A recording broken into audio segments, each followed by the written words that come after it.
Na ką, ruduo. Medžiai pageltę, paraudonavę, dalis jau numetę lapus. Nors, ačiū Dievui, pirmąją spalio pusę turėjome labai gražią, bet dabar jau artėjame prie žiemos po truputėlį. Oras nelepina, truputį lynoja, žvarbu. Šiandieną lankausi renginyje. Dažniausiai dėl darbų daug renginių, kurios mane kviečia, kurie man asmeniškai kažkiek yra įdomus, tenka praleisti, nes būna taip, kad ten šeštadieniai, penktadieniai, sekmadieniai man yra pats darbymetis ir tiesiog negaliu skirti laiko ir apsilankyti tame renginyje. O šiandieną Bartininkai tai yra nuo Vilkaviškio į kairę. Į kitą pusę, kiek žinau, kelias išeina ties Kalvarijomis. Tai yra gražusis Sūduvos kraštas. Šiandieną čionai turėjau renginuką ir važiuodamas į čionai pamačiau va tokią apleistą bažnyčią. Tai analogų aš Lietuvoje nesu matęs. Sakiau, būtinai reikia sustoti, nufilmuoti ir parodyti jums.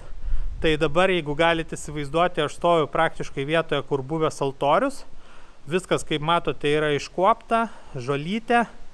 Ir tik tai tas, kas dar gali būti paliekama kaip saugu, tas yra palikta. Tai tokios antros bažnyčios aš nesu kol kas užmatęs. Šalia medinė bažnytėlė, koplytėlė yra vis dėlto, kaip suprantu, kaimelio gyventoja. Šiaip tai aš dar turėjau galimybę apsilankyti Šventos Onos bažnyčiai, dabartiniai Vilniuje, su klase mokyklos laikais, kai tenai dar buvo viskas restauruojama, kadangi, kaip žinia, tarybų laikais tenai veikia tyras, šaudykla, na, bent jau, kiek pamenu, tokią informaciją mums pateikė tuo metu mokytoja. Tai va, grįžinėjau iš po nuostabaus renginio, tai nusprendžiau tuo pačiu pasidalinti su jumis viena iš galimai įdomesnių lankytinų vietų. Beje, atidarytos durys į viršų, galima užlipti į bokštą. Tai tuoj mes tą ir padarysime. Viršų pakankamai vėjuota. Viršuje iš tikrųjų neatsiveria čia kažkokia tai stebuklinga panorama.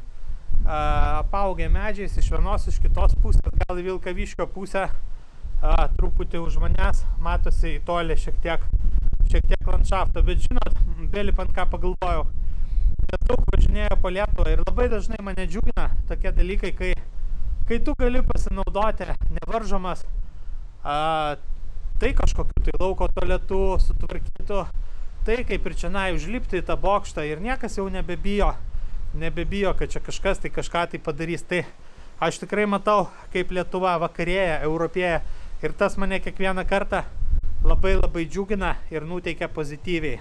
Ką norėčiau dar jums paminėti, kad čionai visai šalia už 5 km yra mūsų Jono Basanavičiaus tėviškė. Tai jeigu jau lankysitės šitose kraštuose, nepatingėkit aplankyti ir Basanavičiaus tėviškę.